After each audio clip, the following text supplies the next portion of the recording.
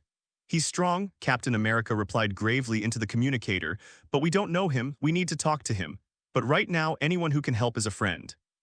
Let's deal with Thor's theatrical brother first, Stark's voice came through. I'm almost at Stark Tower, Loki's there. At that very moment, Loki was aboard a Chitauri aircraft, scepter in hand, enjoying the invasion he had orchestrated. Found him. Hawkeye spotted him from above, and a specially made explosive arrow was fired. Loki didn't even turn his head, easily catching the arrow with one hand and gave a disdainful smile. Boom. The shockwave from the explosion blasted Loki through the air, sending him flying in a grotesque parabolic arc before he crashed into Stark Tower with a bang. Wu Yanzu watched with great interest and flew after them, inside Stark Tower. Loki was thrown around, feeling dizzy and covered in dust.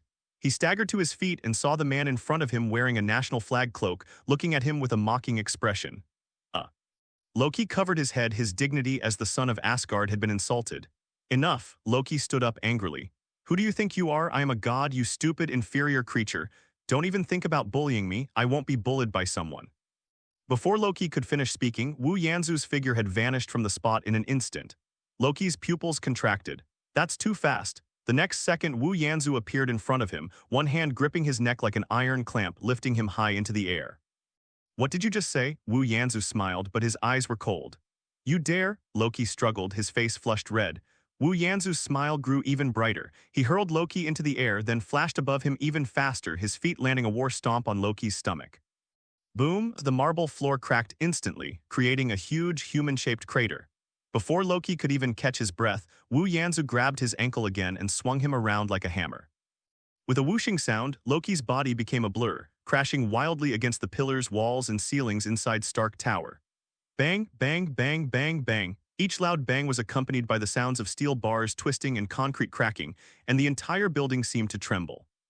Loki's helmet was nowhere to be found. He was foaming at the mouth, delirious and seeing stars. What do you say you are? Bang. Wu Yanzu slammed Loki's head into an alloy load-bearing column, causing the entire column to cave in. God, bang.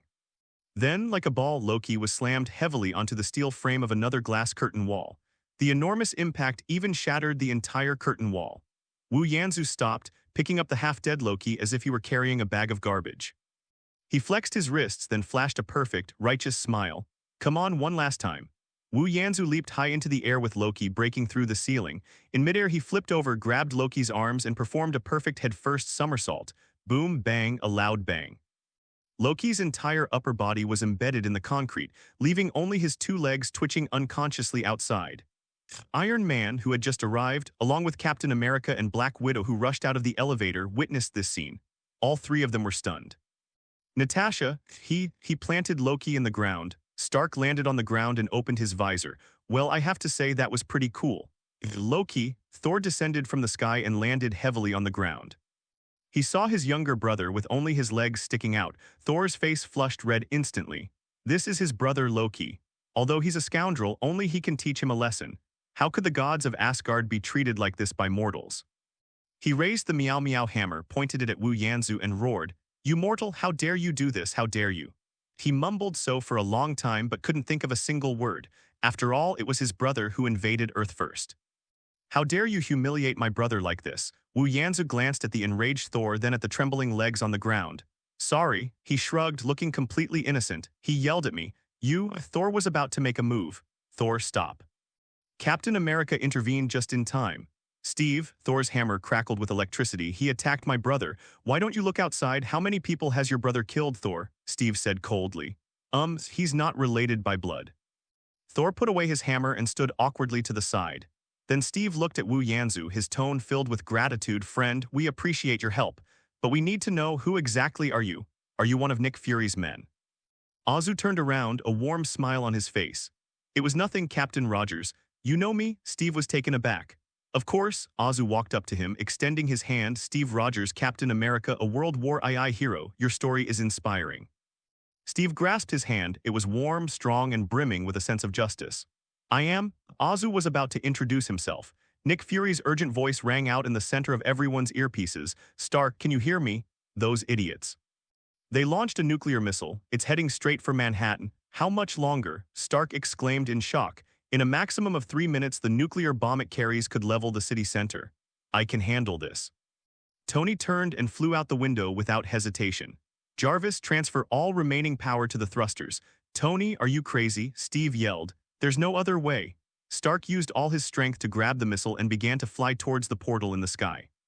"Jarvis, give this to Pepper." "What a touching sacrifice, Tony." Azu's voice suddenly rang in Stark's ear. Stark turned around in horror and was horrified to find that this Superman was flying backwards at an even faster speed, keeping pace with him. "Tony Stark," Wu Yanzu's voice was gentle, "you were a hero. You shouldn't have died here. The people need you, Tony. And I." Azu gave Stark a tragic smile, as if sacrificing myself in heroic sacrifice. "Was born to do this." "You're insane, you'll die," Stark roared. "Someone always has to sacrifice, doesn't that mean?" Tony, who was still pushing the missile, suddenly felt a lightness beneath him. "What's going on?" He looked down and saw that the nuclear bomb was gone. The red and blue figure carrying the nuclear bomb was rushing towards the portal at several times his speed. "Is that Superman cosplay?" Stark was dumbfounded. "He stole my nuclear bomb?" "No." Tony Stark stopped outside the wormhole, watching helplessly as he disappeared. On the ground, Steve Rogers removed his hood, looked up at the sky, and had a complicated expression. "We owe him a favor, the endless universe. The Chitauri mothership is right in front of us. Okay, throw it away and go home."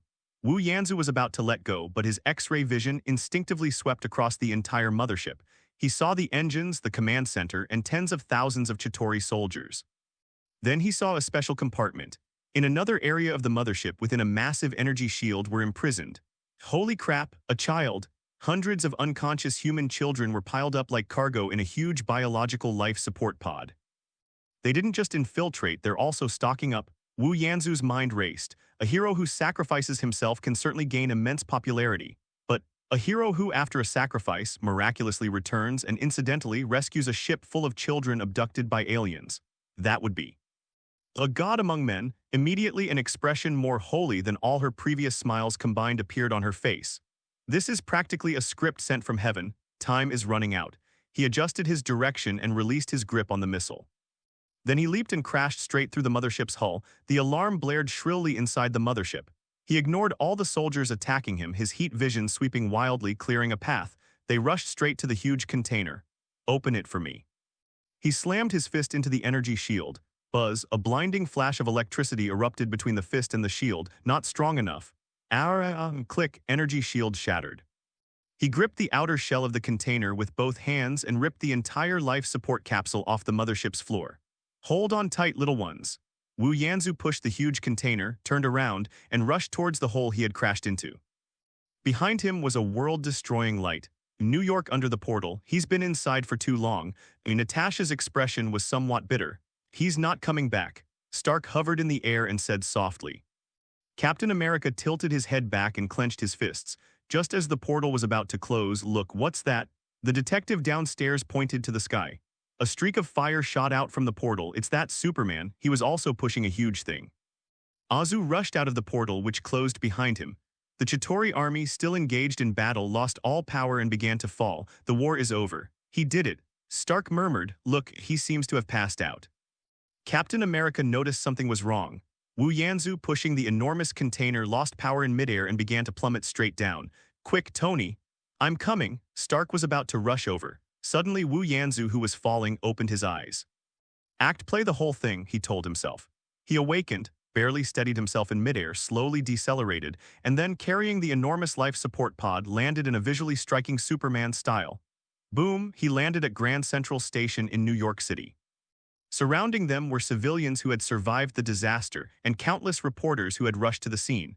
All the cameras, all the eyes instantly focused, in full view of everyone. To appear more hardworking, Wu Yanzu slowly knelt on one knee and placed the enormous container on the ground. Then he stood up with some difficulty.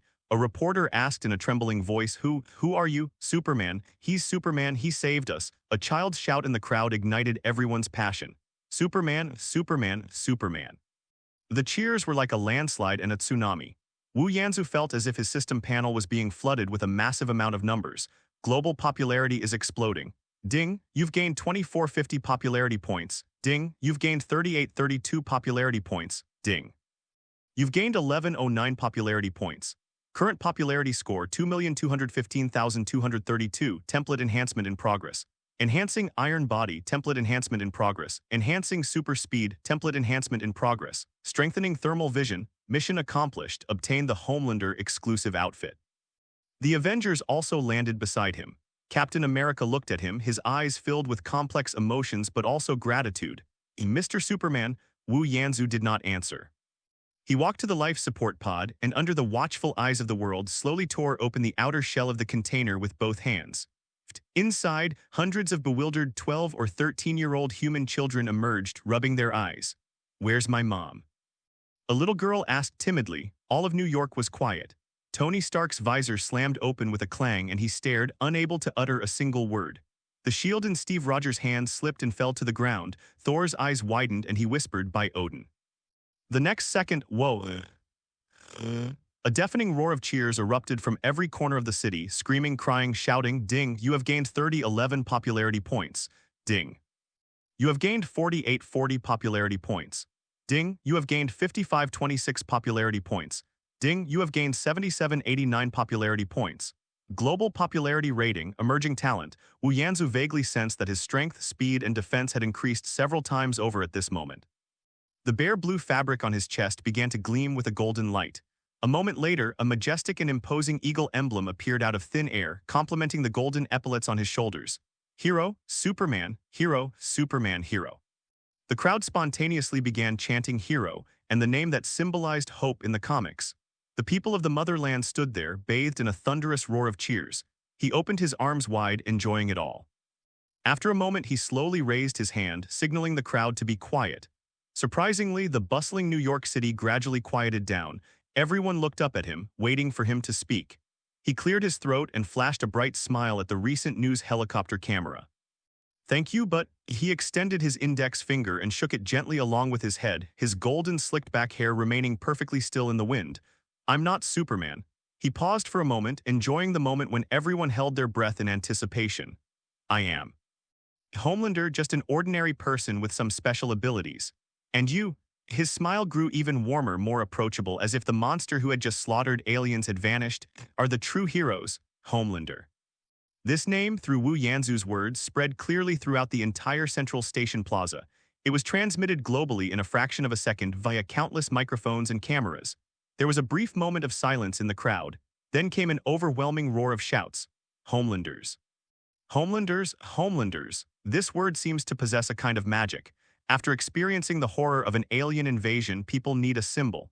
And Wu Yanzu at this moment gave them the most perfect symbol. He was bathed in cheers, arms outstretched, his face displaying a perfect blend of holiness and humility. "Damn it." Tony Stark, standing a few meters behind him, opened his visor and muttered under his breath. "This guy, he stole the show, didn't he?" "Tony." Steve Rogers frowned, but he had to admit that Stark had expressed his feelings. This guy reminded him of himself touring during World War II. Finally, the interview ended. So, have you guys ever had shawarma? Tony Stark broke the silence, struggling to remove his battered armor. I'm starving. I know a shop nearby, but I don't know if it's still open. Dr. Bruce Banner had recovered and was sitting weakly to the side, giving a wry smile upon hearing this. Soon these strongest heroes on Earth learned what it meant to eat one by one without making a sound. 10 minutes later, they were sitting together, quietly eating shawarma. So, Tony couldn't stand the silence any longer, swallowed a mouthful of meat, and spoke first. Homelander, seriously. Did you choose that name yourself or your agent? Wu Yanzu slowly revealed a perfect smile. It's just a code name, Mr. Stark. Like Iron Man, people need a symbol. Wow, Tony raised an eyebrow. It looks just like a PR statement. I like it. Tony, Steve put down his burrito. This isn't the time to talk about this.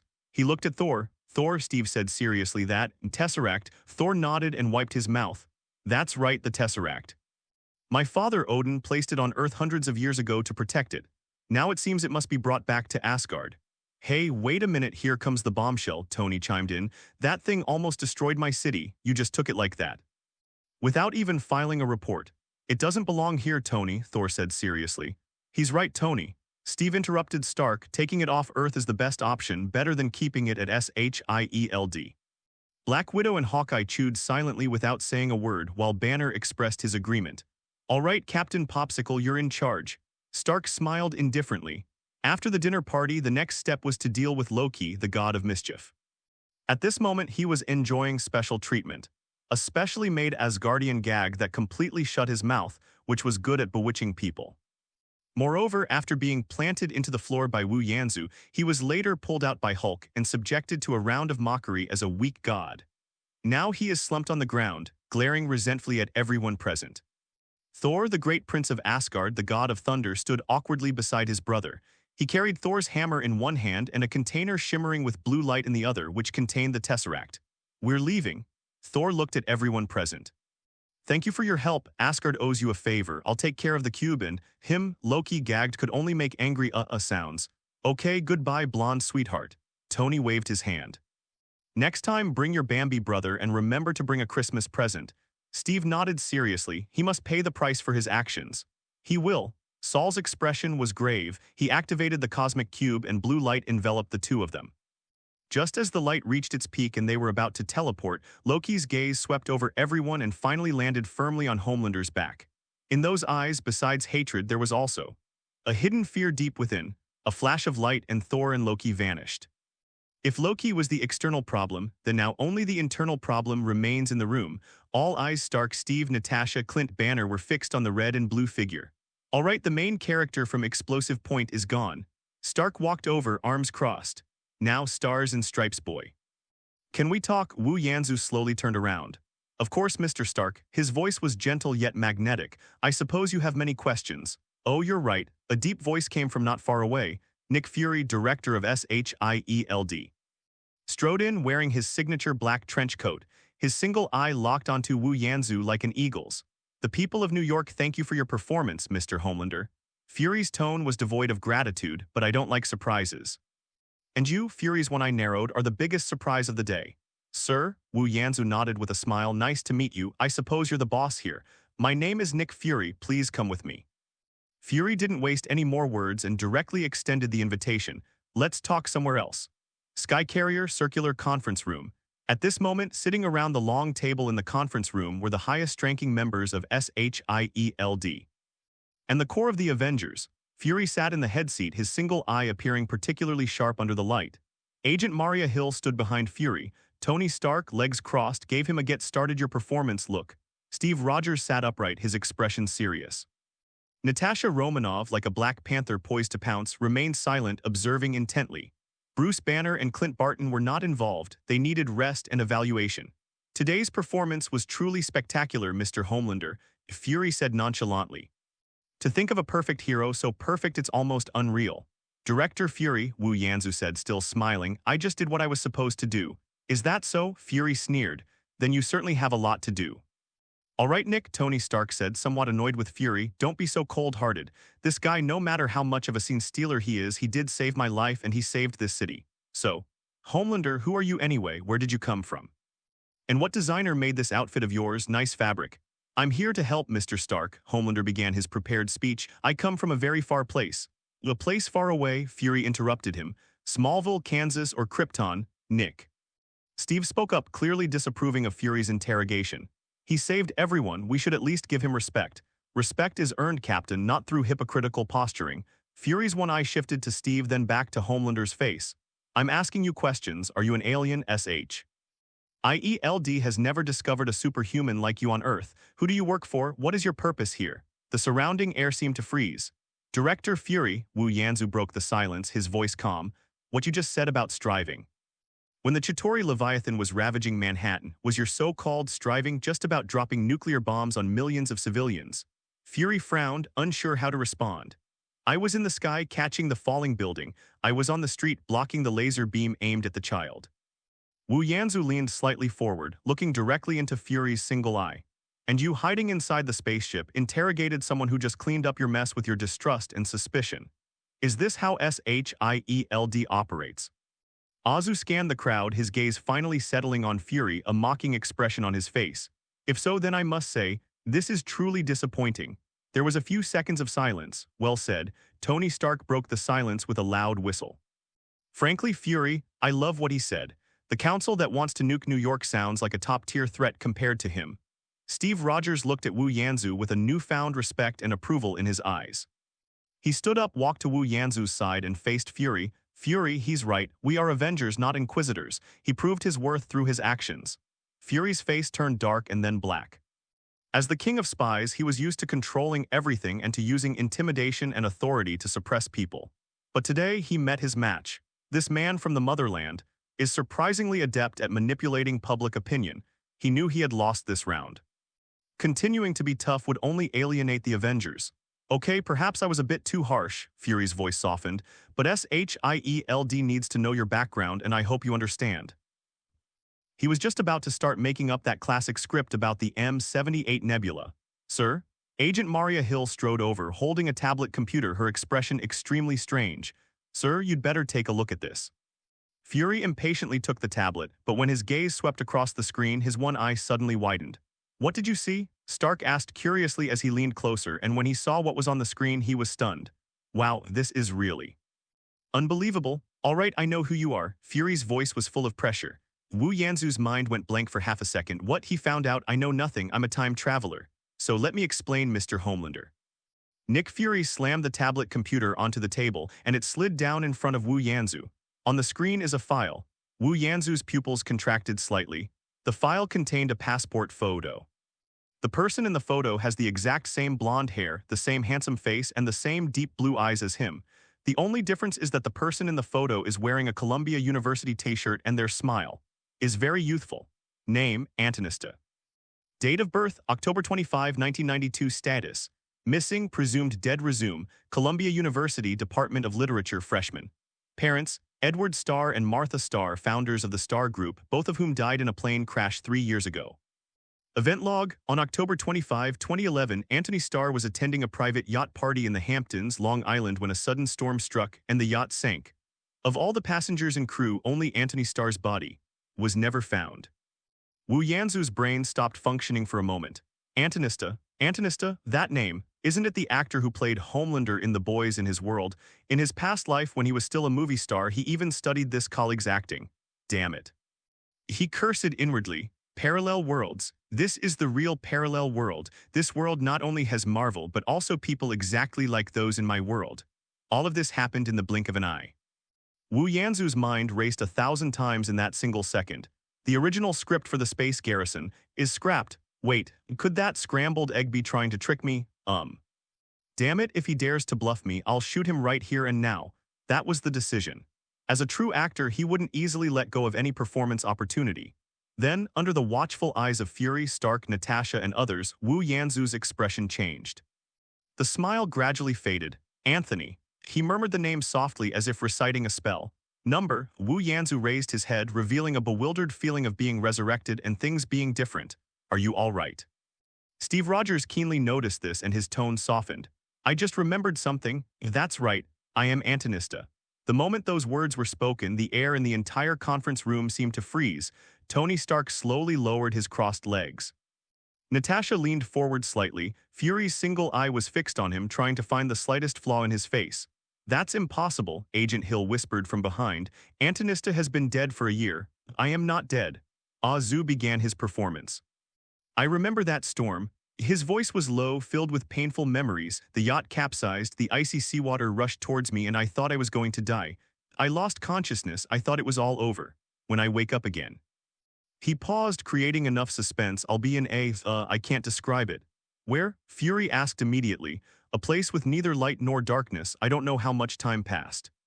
Wu Yanzu began his most skillful vague narrative. The more vague the narration, the more the other person would fill in the blanks in their mind. Then something found me. What is that? Tony couldn't help but ask. I don't know.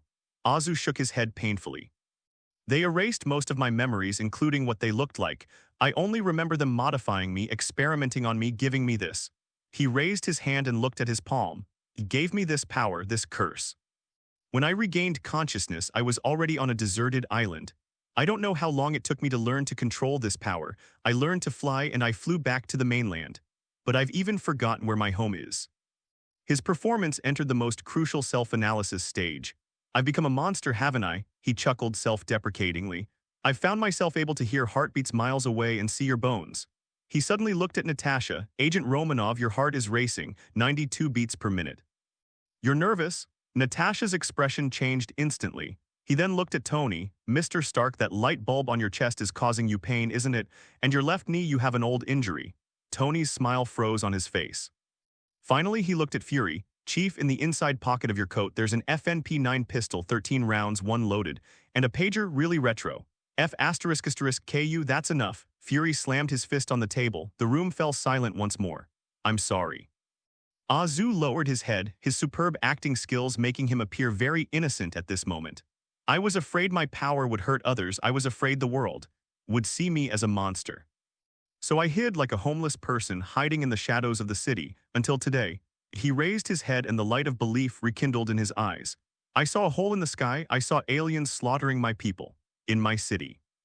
I realized maybe I'm not a monster. Perhaps. He paused, then uttered the most crucial line. The reason I came back is for this moment. Silence, a long silence. Steve Rogers, the veteran hero, was the first to stand up. He walked up to Anthony, a man who had awakened from his frozen state and was out of touch with the times. In Anthony, he saw a reflection of himself. Child, Steve's voice softened, you're not a monster. He reached out and placed his hand firmly on Anthony's shoulder. You are a hero. Bite, a voice that only Wu Yanzu could hear rang out. System notification, detected approval from the key figure Captain America. The hero persona has been initially established. Gain a special popularity bonus, plus 10000. 1 done. Wu Yanzu was secretly pleased, but his face showed an expression of being saved. Thank you, Captain, you are the real hero. Tony Stark stroked his chin deep in thought. He was skeptical, but damn it, this story was too outrageous. A rich kid who survived a shipwreck was transformed by a mysterious person, went into hiding for a year, and then returned as a hero. This script. It feels a bit familiar, Tony muttered, but he couldn't pinpoint the problem. Only Natasha and Fury remained skeptical. Natasha doesn't believe in coincidences that are too perfect, and Nick Fury, he never trusted any Earthling. All right, Mr. Starr. Fury leaned back in his chair, accepting this setup, at least for now. Welcome home. We'll handle your immigration status. A large sum of money from your parents' inheritance is in a trust fund, your apartment on the Upper East Side of Manhattan. It's probably been gathering dust for a year now. Fury stood up and walked over to Anthony. I apologize for my attitude earlier. SHIELD will help you restore your identity. You should know how difficult that is. But in return, when we need you, we hope you'll remember that we helped you. Of course. Wu Yanzu nodded. That's fair. Very good. Fury nodded, then handed over a smartphone. I've had Agent Hill initiate legal proceedings to restore your legal status. Your trust fund, your assets, are all being unfrozen. Fury patted him on the shoulder. Here's an apartment address your parents left you. Go on, kid, take a break, New York. Thank you. We'll stay in touch, right? Fury said finally. Wu Yanzu took the phone, but he didn't think much of it. But being new here, the beef could wait. For now, he had to maintain the image of a sensible, good kid. Thank you, Chief Fury. Thank you all. He got up and walked to the conference room door, paused as if something was missing, then turned back and gave the Avengers a sincere smile. If you need me, you know how to find me. Whoosh. He transformed into a streak of blue light and vanished from the sky helicarrier. Cool, Stark whistled. I'm starting to like him. He might really be a hero, Tony, Steve murmured, gazing in the direction Azu had gone. He's a mystery, Nick, Nasada added.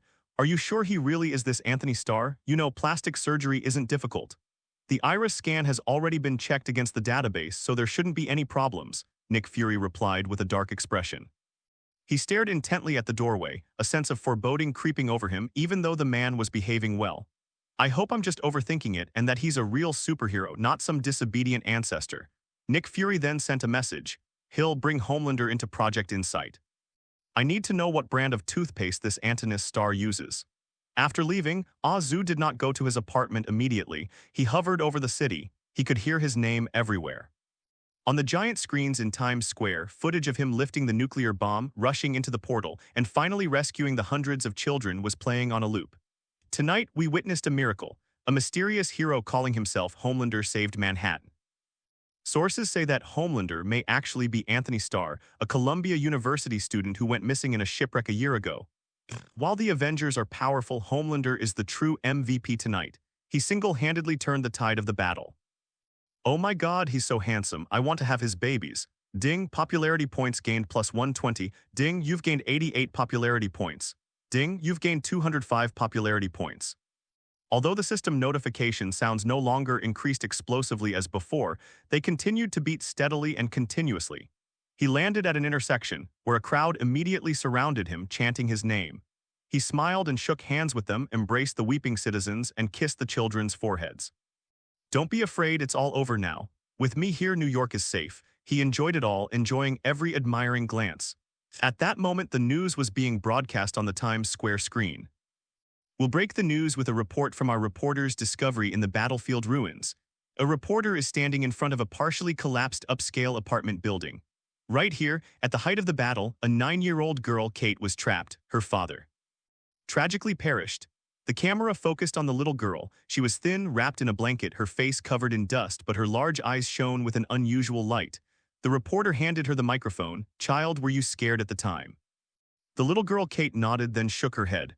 I thought I was going to die, an alien, it was going to kill me. What happened? Kate's eyes lit up. It's Homelander, He flew down from the sky with the light shooting from his eyes. ZZZ, the B **** D snapped. He saved you? Yes, Kate nodded vigorously. He was so tall, he gave me a smile and then, he flew away. To save more people, in the image, Kate is tightly clutching a Superman comic book figure that is half burnt. He is a true hero. Wu Yanzu did not hear this little incident. After enjoying the cheers for a full hour, he finally left the enthusiastic crowd satisfied and flew to the apartment address that SHIELD had given him. The apartment is near Columbia University. He landed on the fire escape ladder and X-rays scanned him. Empty. Covered in dust. He pushed the door open and entered. A long dormant smell wafted towards us. This is the home of Antonista, a guitar, a basketball, scattered textbooks, and the photograph. In the photo, Antonista is hugging his parents, laughing heartily. Anthony. Wu Yanzu picked up the photo frame and looked at the identical face in the mirror. Your life is truly tragic. He casually tossed the photo frame aside, but it's okay. He walked to the window, drew back the curtains, and looked down at the city he had just saved. Your life is now in my hands. The following month was the most pleasant period of Wu Yanzu's life. In his previous life, he was a movie star who worked himself to the bone, scheming and plotting, but he was nothing more than a plaything of capital. And now, he is capital itself. The Star Group is a long-established New York conglomerate with interests in real estate, energy, and biotechnology. Anthony's parents, Edward and Martha, both died in a plane crash 3 years ago, leaving their vast estate, along with a trust fund, entirely to their only son.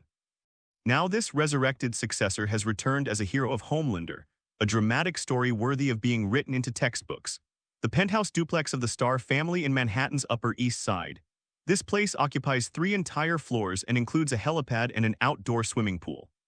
Wu Yanzu stood before the enormous floor-to-ceiling window overlooking Central Park, bathed in the morning light. He wore only an expensive silk robe and held a glass of priceless Romanée Conti in his hand. This is what life is all about, he said softly. A few days ago, the legal team and executives of the trust fund from the Star Group lined up to see him.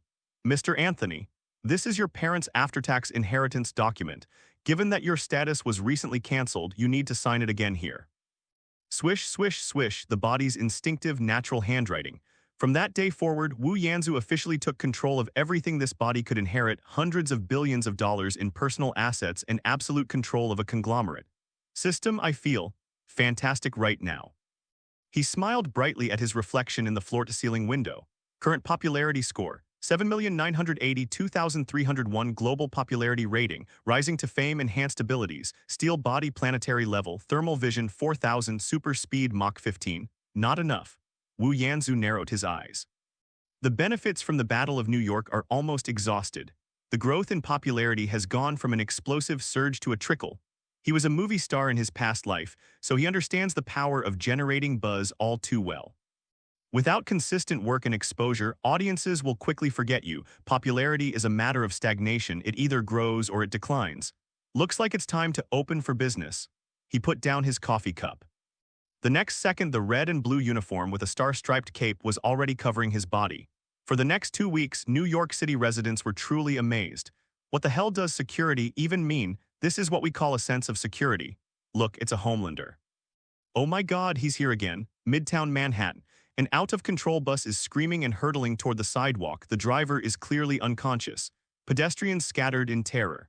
At this critical moment, a red and blue figure appeared in front of the bus as if by teleportation. It's not some fancy technique. Wu Yanzu simply stood there, extending one hand. Bang, a piercing, metallic, distorting sound. The fully loaded bus crashed into his red glove as if it had struck an unshakable mountain. The front of the car visibly caved in rapidly, the engine was destroyed on the spot, and Wu Yanzu didn't even have his hairstyle messed up. He even had the leisure to flash a standard 8-tooth smile at the terrified passengers in the car. Is everyone all right? He casually torn open the car door, picked up the driver like a chick and put him on the ground. Ding, popularity points gained plus 54. Ding, popularity points gained plus 31. Ding, popularity points gained plus 36. It's better than nothing. Wu Yanzu thought to himself, pursing his lips. 3 more days have passed and it's 2 p.m. Robbery, someone's robbing a bank. A black Dodge Warrior roared out of the bank, the robbers inside firing wildly with automatic weapons, suppressing the arriving NYPD. Get out of here, all of you, get the F***K out of here. We have heavy firepower, anyone who doesn't want to die. Boom, a loud bang, the 3 robbers didn't even see what happened. Boss, what's that in the sky? The lead robber looked up in confusion, then burst into a tirade. Shit, it's that freak in the cape, open fire, kill him. 3 AR-15s simultaneously unleashed a barrage of fire, a dense hail of 56 bullets raining down on the figure descending from the sky. Ding, ding, dong, dong. All the bullets bounced off Azu's body the instant they touched him, falling helplessly to the ground.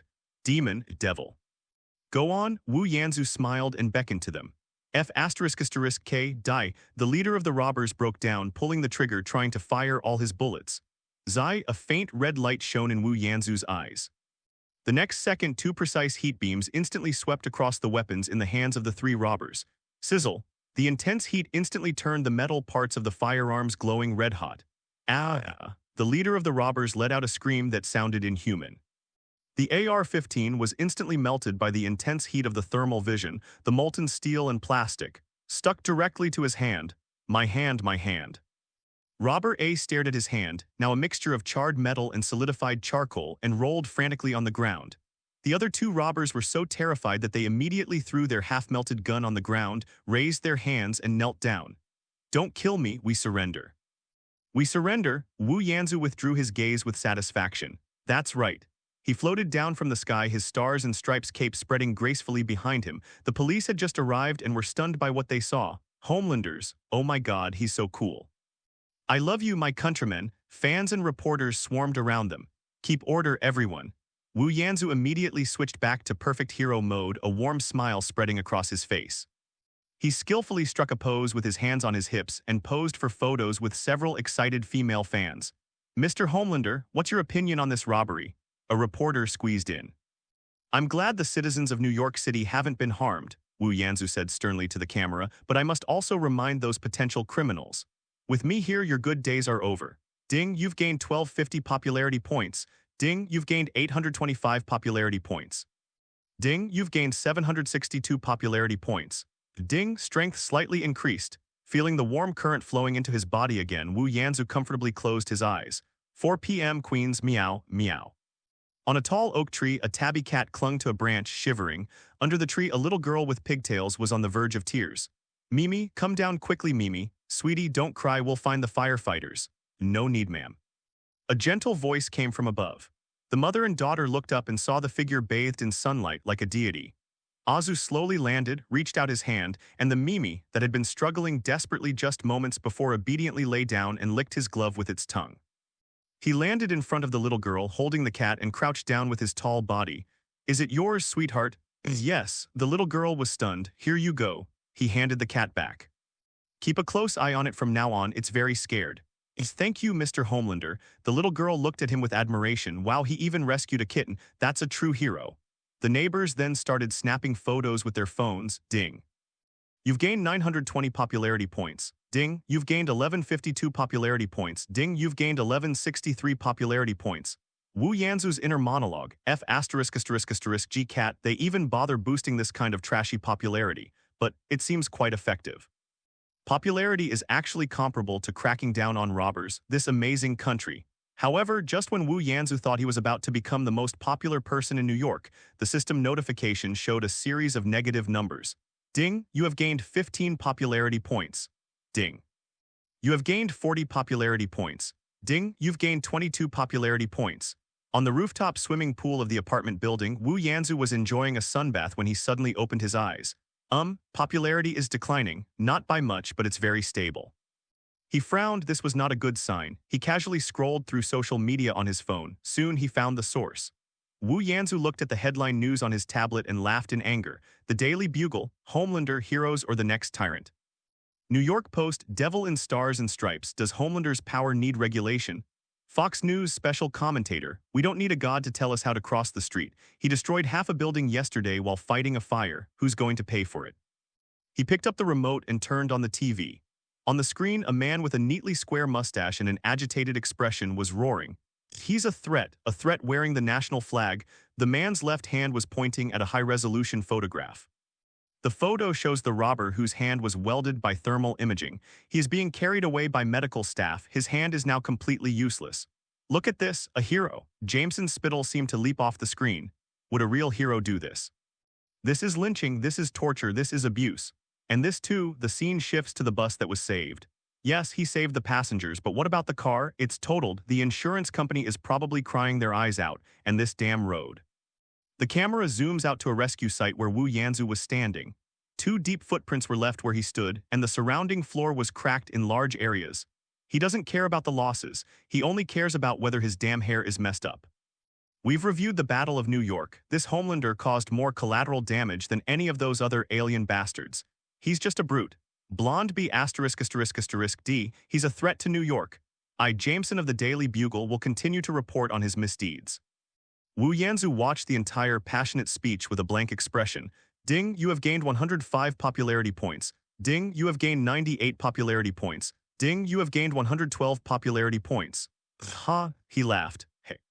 He muttered to himself, sure enough, no matter which world you're in, these flies who make a living by talking are all the same. Wasn't he heavily criticized in his past life as a movie star? Jameson, the Daily Bugle. Wu Yanzu's eyes turned cold. You're right, buddy, I genuinely don't care about the losses, but the question is, why did you say it out loud? He knew very well that he wasn't that red underweared cousin from DC. He doesn't have that invisible biofield to envelop everything he comes into contact with. He saved lives entirely through precise control of his strength. No matter how well he controls it, the laws of physics still apply. If he catches a falling person at supersonic speed, that person will still be smashed into a pulp, so he can only try to slow himself down. It seems, starting my own media company needs to be put on the agenda. He needs an organization that can control public opinion, an organization that can turn black into white, an organization that can turn justice into a business. A cold smile curled at the corners of Wu Yanzu's lips. However, before that, 11 p.m. Only the editor-in-chief's office on the top floor of the entire building was still brightly lit. Jonah Jameson, cigar in hand, was yelling into the phone, spitting as he spoke. What do you mean, no evidence? Do I need evidence? I saw it with my own eyes. That megalomaniac in the bodysuit, he's flying in the sky, he's shooting lasers with his eyes, that's the biggest threat of all. Shut up, you're fired. What, you're my boss? Okay, let's talk again tomorrow. Jameson angrily hung up the phone, grabbed the whiskey on the table and gulped it down. He still vividly remembers how, during the Battle of New York, his newly bought Mercedes was sliced into 4 pieces by what the Homelanders saw as a damn laser. And the insurance company won't pay. They say his mother's alien invasion is an unforeseen event. He felt he needed to teach this Superman who acted without any method a lesson. A bunch of cowards. Cowards. This city doesn't need gods. It needs me, Jonathan Jameson, to tell them. Mr. Jameson, a voice seemingly gentle yet chillingly abrupt rang out behind him. Jameson's hair stood on end instantly. He turned around abruptly. The man who had been making headlines every day lately was sitting in the middle of his office, calmly watching him. His handsome face no longer displayed the perfect smile he wore in front of the camera during the day. Instead, it bore an almost blank expression. It's like watching an insect. How did you get in? Jameson took a step back and bumped into a chair. I came straight in, Jonah. Can I call you Jonah? Wu Yanzu slowly stepped forward. No, don't come any closer. Don't call me Jonah, you monster, Jameson shouted, his voice trembling with fear. Security, security. They can't hear you, Jonah. Homelander smiled, glancing downstairs with X-ray vision. The security guards are watching a rerun of Saturday Night Live and it's really loud. What do you want? Jameson grabbed the ashtray on the table. I'm warning you, if you dare touch me tomorrow, the whole world will know your true colors. The real face, Homelander laughed. He stepped forward and picked up the copy of the Daily Bugle from the table. An arrogant tyrant, a devil draped in the stars and stripes. The man shook his head, his face filled with disappointment and sadness, befitting someone with formal training. Jonah. Do you know what? I saved 13 people in that building. I saved the NYPD trembling under a hail of bullets. I saved this city, and you're hiding behind a keyboard using these to attack me. I'm telling the truth. Jameson roared, his voice trembling with fear. You lunatic in costume, you think I'm afraid of you? Oh, Wu Yanzu's figure vanished from the spot in an instant. Jameson felt a sudden tightness around his neck and was lifted up by an immense force. You let me go, you Nazi. Jameson screamed in terror, his legs kicking wildly in the air. I came here because I wanted to have a good talk with you about what constitutes proper news reporting, Azu said gently. But now it seems you're not the Jonah I knew. I've changed my mind. I've decided to take you to see a bigger world. You can't, do this. Jameson's face had turned a deep purplish red. You're a hero. Now you know I'm a hero, Wu Yanzu laughed. Smash. He grabbed Jameson and smashed through the French windows on the other side, bursting into the New York night sky. The biting cold wind and the feeling of weightlessness instantly enveloped Jameson. Wu Yanzu dragged him along like a rocket, taking off vertically, 1 kilometer, 5,000 meters, 10,000 meters. The air here was extremely thin, and Jameson's screams turned into gasps of oxygen, his eyes quickly becoming bloodshot.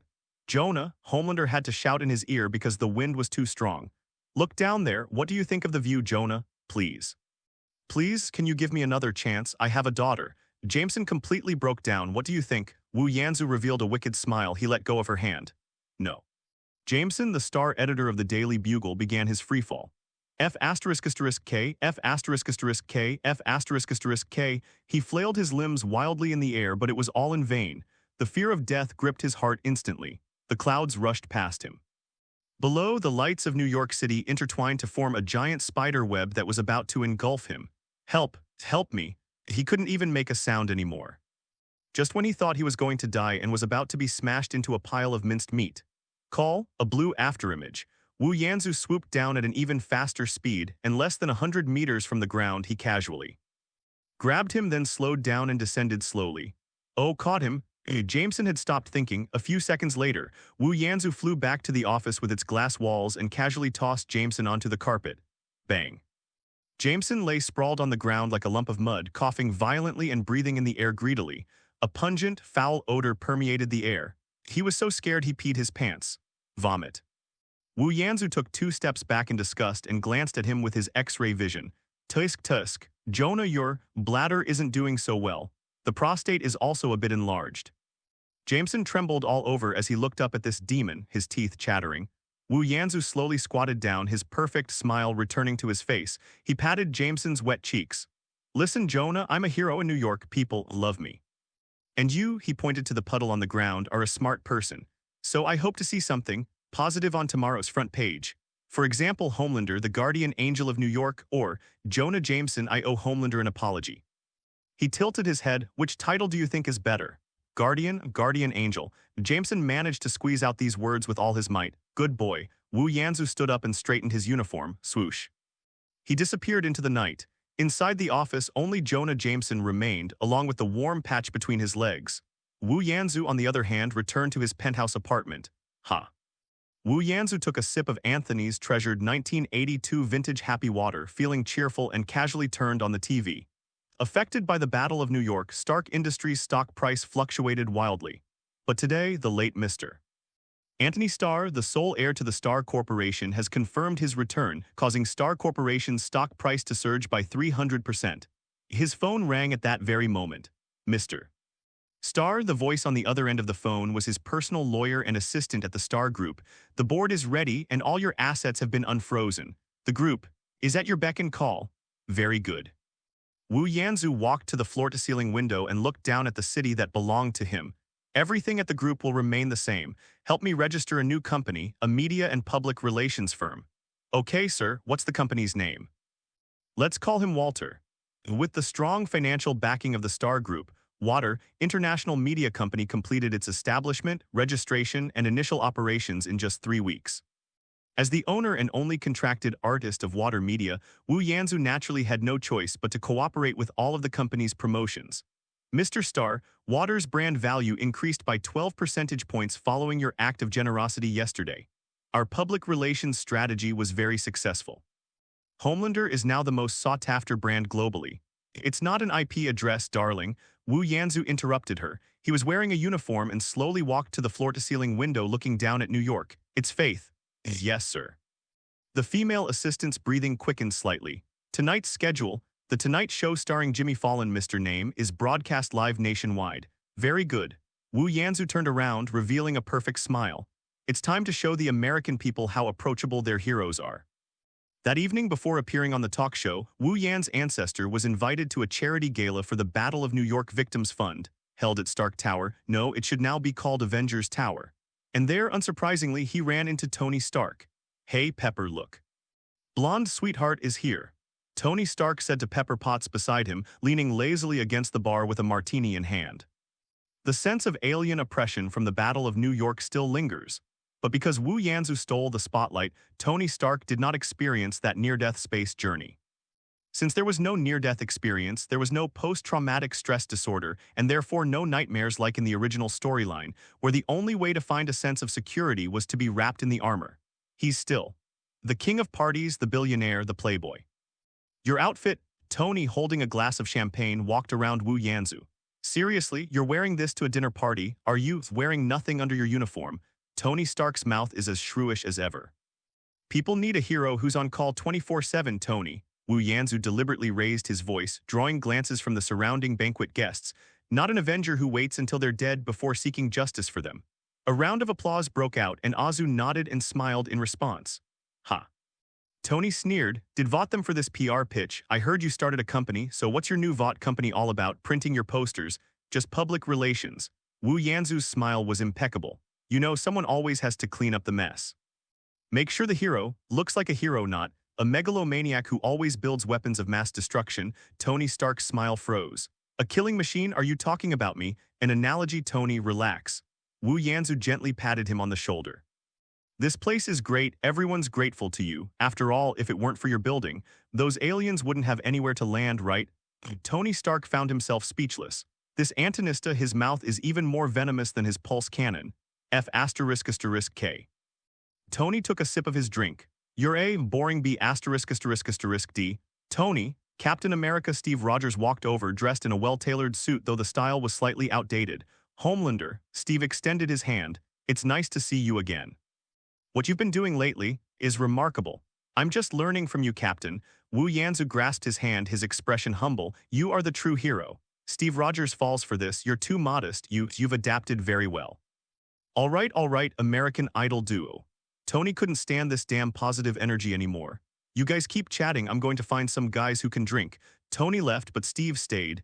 Do you have any other plans tonight? I'm not really comfortable with the atmosphere here. How about we go somewhere else for a few drinks?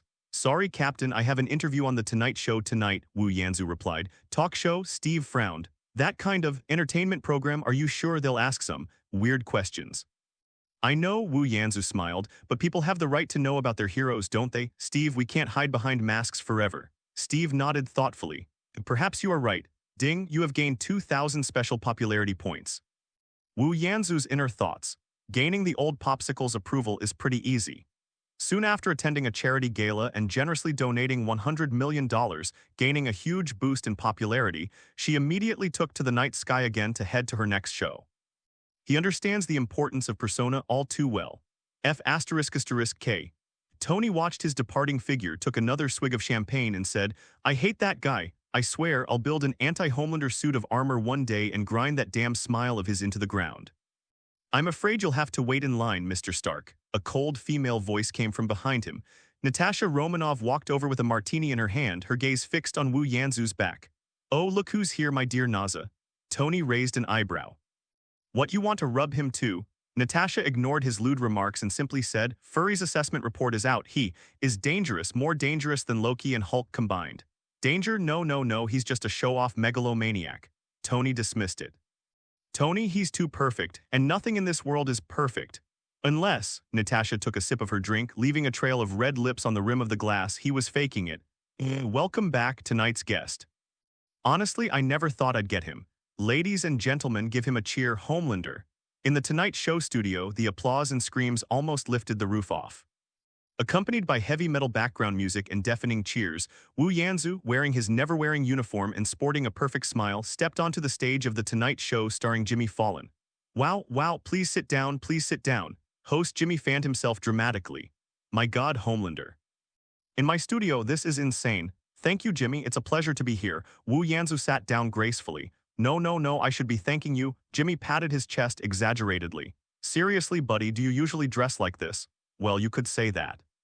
Wu Yanzu gave a shy boy-next-door smile. It is very comfortable, and you know it's always ready to go to work. The audience let out a good-natured chuckle. Ha, going to work, I love this, Jimmy laughed. You go to work to catch robbers, I go to work to catch guests. So I want to ask everyone a question they're all curious about. Jimmy leaned closer, feigning mystery. Can you really fly, or are you like Stark using thrusters? Well. Wu Yanzu glanced at the ceiling and then, in front of all the audience, he slowly floated up from the sofa. His feet were half a meter off the ground and he was suspended in midair. The studio exploded instantly. Oh my God, he really can fly. That's so cool. Ding, you've gained 541 popularity points. Ding, you've gained 632 popularity points. Wu Yanzu landed slowly, shrugging. Sometimes this trick works quite well to avoid New York traffic. The audience burst into laughter again. Wow, Jimmy exaggeratedly wiped his sweat. Homelander, seriously, you're the first guest I've ever had to fly onto the stage. That's so cool. We all know you are Antinous Star. You survived that terrible shipwreck and then disappeared for a year. Now you've returned as a hero. Can you tell us what you went through that year? This was a script that the Walter PR team had prepared long ago. A perfect blend of confusion and resoluteness appeared on Wu Yanzu's face. Jimmy, to be honest, there are many things I can't remember. I only remember the icy seawater and I thought I was going to die, but I survived and I received this gift, or rather, a curse. He began his vague narrative approach. It took me a long time to learn to control it. I'm afraid to come back, I'm scared. I'm afraid I'm a monster. The studio fell silent as the camera gave him a close-up. Until the Battle of New York, his voice was low and powerful. I saw a hole in the sky, I saw people crying. At that moment I understood. The reason I came back is to protect them. Wow, Jimmy was deeply moved by these words. You're not a monster, Homelander, Jimmy said emotionally. You're an angel, you're our guardian angel. Ding, you've gained 1245 popularity points. Ding, you've gained 1058 popularity points. Ding, you've gained 1178 popularity points. A touched smile appeared on his face at just the right moment. Thank you, Jimmy. The stand-up comedy show was a huge success. The image of the father, a man of approachable nature, humor, and a strong sense of justice, became an overnight sensation across America. The Vought International, seizing the opportunity, immediately arranged the next reality show, visiting the children who lost loved ones in the Battle of New York. He then visited the highlight of this show, St. Agnes Children's Hospital. This place sheltered children wounded in the Battle of New York. The dean excitedly greeted him. Oh, Mr. Homelander, your presence is truly a blessing from God. It's what I should do, ma'am. Wu Yanzu's voice was full of magnetism. He walked into the activity room and the children watched him quietly. Worship, awe, and a little fear of strangers. Wu Yanzu's gaze swept across the entire room. Suddenly, he spotted a little girl in a corner. She was thin and frail, wrapped in a blanket. Although several months had passed, she seemed unable to escape the shadow of the incident and was tightly hugging a brand new Homelander action figure. Wu Yanzu's movie star radar activated instantly. That's her. He knew what to do now. He slowly, step by step, walked up to the little girl. He didn't say anything, he just squatted down. His massive frame was now squatting as tall as her. "What's your name, sweetheart?" His voice was so gentle it could melt ice and snow. "Kate," the little girl answered timidly. "Kate." Wu Yanzu repeated the name softly, then he reached out and gently touched the doll in her hand. "You like this?" "Yes, it was you. You saved me." Wu Yanzu's expression froze for 0.1 seconds. "Is that so?" "Absolutely. That day, the building collapsed, my dad." Kate's eyes reddened. "That alien monster was going to kill me, and then you appeared." She mimicked the scene. "Look at it, whoosh. Use the light in your eyes." "Sorry," Kate was stunned. "I'm sorry, Kate." Wu Yanzu's voice was hoarse. "That day, I should have been faster, if I had been any faster." "Your father, he would have." He didn't continue. A hero's self-reproach speaks louder than 1,000 words. Waya, a female intern who was accompanying the reporter, burst into tears on the spot. The dean also covered his mouth, his eyes red-rimmed. A glimmer of light finally appeared in Kate's numb eyes. She looked at the godlike man before her, the hero who had saved her and was now apologizing to her. It's not your fault." Kate suddenly shouted, throwing away the doll and throwing herself into Wu Yanzu's arms. "It's not your fault. You're a hero. You saved me." "Wazia." The little girl's cries echoed throughout the room. Wu Yanzu, a man from the same country, gently and awkwardly embraced her back. He raised his head and closed his eyes. A single tear, a hero's tear, slid perfectly down his handsome cheek. Click. The spotlight has gone crazy. Ding, you've gained 213 popularity points. Ding, you've gained 480 popularity points. Ding, you've gained 355 popularity points. Ding, you have gained 10,000 special popularity points. Wu Yanzu laughed inwardly. Excellent, the performance was perfect. Once Walter's influence takes hold, my popularity will skyrocket and everyone will love me. After the show was over, Wu Yanzu left the orphanage with a satisfied heart. Instead of heading back immediately, he decided to fly around New York twice to enjoy the dessert, the cheers of the crowd, just as he flew over the chaotic area of Hell's Kitchen. His keen super hearing caught a glimpse of something unusual. "Number, please." "Let me go," came a woman's voice filled with suppressed fear. "Hell's Kitchen. The name of this godforsaken place is perfectly apt. Even a month after the Battle of New York ended, the air here still smelled terrible." Jessica Jones threw the empty bottle into the sink with a loud thud. In the mirror was a woman with a pale face and dark circles under her eyes. Her black hair was a mess, like a bird's nest, and she wore her ever-present black leather jacket and ripped jeans. F***K. She muttered a curse under her breath and grabbed the keys. Jessica has superpowers, she herself didn't know how she got it. That damned car accident took away her family, but gave her this gift, super strength and the ability to jump from the 10th floor and break her legs. But this gift meant absolutely nothing to her. It only brought trouble, isolation, and a reputation as a monster. So she learned to hide it. She changed jobs countless times, cashier, bartender, even pretending to be a furry squirrel handing out flyers in Times Square. She lived her life in a daze until the Battle of New York broke out. That day she witnessed the sight of a building being smashed by the Leviathan behemoth. She saw a blonde, caped Superman carrying a nuclear bomb rushing into the wormhole. At her feet, a Chitauri soldier was about to pierce a little girl hiding behind a taxi with an energy spear. Jessica didn't even think about it. She rushed out, grabbed the alien B***D's head, and with the brute force she had hidden for 10 years, slammed it hard into the asphalt. She saved the girl. From that day on, something she thought was long dead came F***G back to life. "Stop right there, you B***ch, hand over the money." Hell's Kitchen, 2 a.m. 3 drug addicts cornered a nurse who had just finished her night shift in an alley, one of them even brandishing a switchblade. "Please, go to hell." The leader of the thugs slapped the nurse across the face. "Hey," a lazy yet impatient female voice came from the alley entrance. "You guys, can't you use a different word? It's always B***ch, pay up, nothing new." The three thugs turned around and saw Jessica Jones. "It's you, that weirdo in the leather jacket." The leader had clearly heard of her before. "Brothers, she's all alone, bang." Jessica didn't want to listen to nonsense. She picked up a trash can lid from the ground and threw it like a frisbee, hitting the leader squarely in the face. The guy's nose shattered on the spot along with his teeth and he passed out with a whoop. "What?" The other two were stunned. Next. Jessica cracked her knuckles. F***K, kill her. The one with the knife charged at me like a madman. Jessica dodged to the side, grabbed his wrist, and twisted it in the opposite direction. Click. The thug immediately rolled on the ground in pain. Upon seeing this, the third thug turned and ran. Jessica lunged forward, grabbed him by the back of his collar, and hurled him like a bowling ball against the brick wall at the end of the alley. Boom. A small hole appeared in the brick wall, and the guy slid down like a lump of mud. Jessica dusted off her hands, walked up to the terrified nurse, and pulled a crumpled $20 bill from the thug's pocket on the ground. Here you go, take a taxi home. Don't take this route. Thank you, you are a hero. I'm not a hero. Jessica waved her hand sheepishly. I'm just Jessica Jones. She turned and left, disappearing into the darkness. In the shadows across the street, a man wearing a purple shirt and a purple tie witnessed everything. A sickly smile appeared on his lips. Oh my God, he murmured, how primal, how powerful you are mine. The next day, Jessica went to her usual rundown bar, a cheapest whiskey Jack on the rocks. You've gone off to steal the day again, Jones, the bartender said, wiping a glass. You're going to get yourself into big trouble sooner or later. Shut up, give me the wine. Hey, mind if I buy you a drink? A gentle male voice came from inside. Jessica turned around and saw the man. He had a British accent, wore a purple suit, and was fairly good-looking, but there was something inexplicably eerie about him. I don't know you, Jessica said warily. My name is Kilgrave. The man smiled and sat down next to her. I saw you last night. In the alley, you're special, Jessica. Jessica sobered up halfway instantly. You were following me. Her hand tightened around the wine glass. No. Kilgrave raised his hands, feigning innocence. It's fate. I just happened to be passing by. Do you think the world is awful? Do you think nobody understands you? These words struck Jessica's most vulnerable spot perfectly. She was stunned.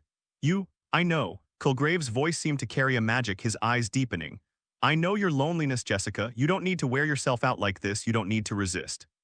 He leaned closer, whispered a few words in her ear. All you need to do is fall in love with me. Jessica's pupils dilated instantly and her clenched fist slowly relaxed. She looked at Kilgrave, her gaze shifting from wariness and anger to infatuation. You love me, Kilgrave repeated, enjoying her change. Now stand up and come with me. You want to do this? Yes. Jessica stood up, her eyes vacant, yet carrying a strange sense of happiness. I want to go with you. Bartender Jack frowned. Hey, Jessica, are you all right? You don't know this guy. Kilgrave glanced back at the bartender and smiled. Jack. You think your biggest wish in this life is to jump onto the bar and imitate a chicken's crow for 5 minutes. What? Coo.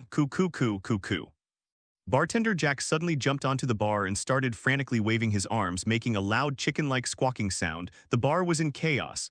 Kilgrave, with his arm around Jessica Jones, walked out the door. Look, Jessica, he stroked her hair. This world is my playground, and you are my most beautiful toy. In Marriott Hotel Penthouse Suite, Jessica Jones stood in the center of the room like a puppet.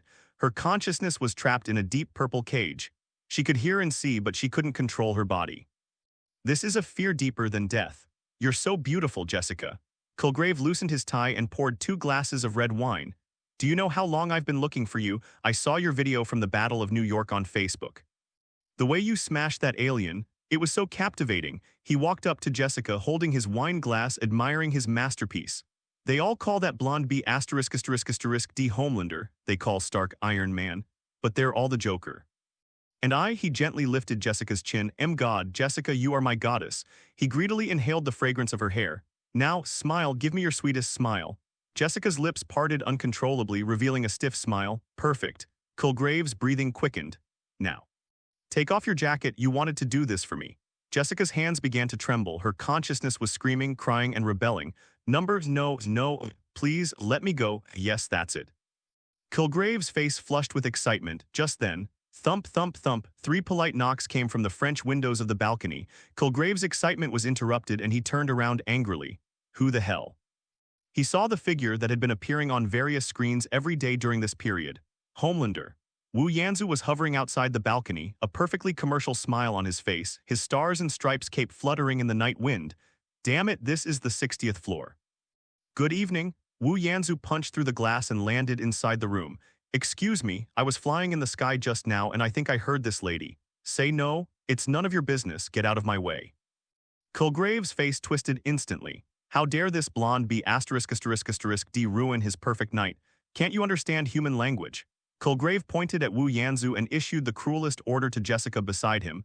Jessica, kill him, twist his head off his neck. Jessica's gaze instantly shifted from infatuation to murder. Yes, she turned abruptly like an enraged beast and charged at Wu Yanzu, throwing a heavy punch at him. That punch had enough power to send a truck flying. Bang, a muffled thud. Jessica's fist landed squarely on Wu Yanzu's chest. Wu Yanzu remained motionless, looking down at his fist clenched in his chest, then up at Jessica's struggling face and gave her an encouraging smile. Not bad, but not enough. What are you waiting for? Kill him. Kilgrave screamed frantically from behind, Madam, I'm sorry. Wu Yanzu extended his right hand, making a delicate pinky gesture and lightly touched Jessica's forehead. Thump, a crisp flick on the forehead, mixed with a slight sting, instantly sent a shockwave through her brain. Buzz. Jessica Jones felt a sudden darkness engulf her. Kilgrave's damned voice abruptly disappeared from her mind. She suddenly snapped back to reality, her body went limp and she fell backward. Wu Yanzu reached out and helped her up. You. Jessica gasped for breath, her body covered in cold sweat. She turned around sharply in horror to look at the figure in the purple shirt. Kilgrave, the pent-up fear, anger, and humiliation from the journey erupted completely at this moment. I'm going to kill you, Jessica charged at Kilgrave like an enraged lioness. No, Jessica, stop, I order you to stop. Kilgrave was so terrified he wet himself and turned to run away. But his orders had no effect on Jessica, who was being forced to wake up. I command you, Homelander. Kilgrave, seeing that Jessica couldn't stop him, turned to Wu Yanzu for help. Protect me, quickly, protect me, kill her. Wu Yanzu stood there, arms crossed, as if watching a farce. Why aren't you moving? Kilgrave stared at Homelander in horror. Wu Yanzu picked at his ear, You're disturbing me. This can't be, my ability works on everyone. Kilgrave broke down. The compound number 5 within Wu Yanzu's body had already given him strong mental resistance. Not to mention that now, after being strengthened by the system, his willpower was estimated to be only shaken by the mind gem. Kilgrave achieves mind control by secreting special pheromones through his skin. However, compared to the comics, in this world he is like a mosquito buzzing to Azu. I command you, ah. Before Kilgrave could finish speaking, Jessica caught up with him and broke his knee with a single kick. Snap, you be ***ch, I command you to love me, I command you to stop. Go to hell, you almost ruined my life. Jessica grabbed his collar and punched him in the face. Bang, Kilgrave's nose collapsed on the spot and his face was covered in blood. I command you, I command. Kilgrave was beaten unconscious, but he was still trying to give orders. This is so noisy, Wu Yanzu frowned. Jessica, move aside. Jessica stopped what she was doing. She turned around and saw Homelander's eyes, beginning to redden. What do you want to do? Me? Wu Yanzu smiled. I'm helping you. Solve this problem forever. ZZZ, before Jessica could react. 2 precise, deep red heat beams shot out instantly. Kilgrave's screams abruptly stopped. He clutched his neck in terror. There was no blood, only 2 small, charred holes instantly welded by the intense heat. He opened his mouth wide and roared with all his might, but no sound could be produced. His vocal cords, trachea, and surrounding nerve tissue had been completely burned. Kilgrave opened his mouth wide, trying to scream, trying to beg for mercy. Ho, thump. Kilgrave, struggling to breathe, rolled his eyes back and collapsed to the ground, convulsing in silent terror. The room fell silent instantly. You, Jessica's voice was hoarse. She didn't know what to say. You killed him. This ability shouldn't exist in this world. Wu Yanzu regained his perfect smile.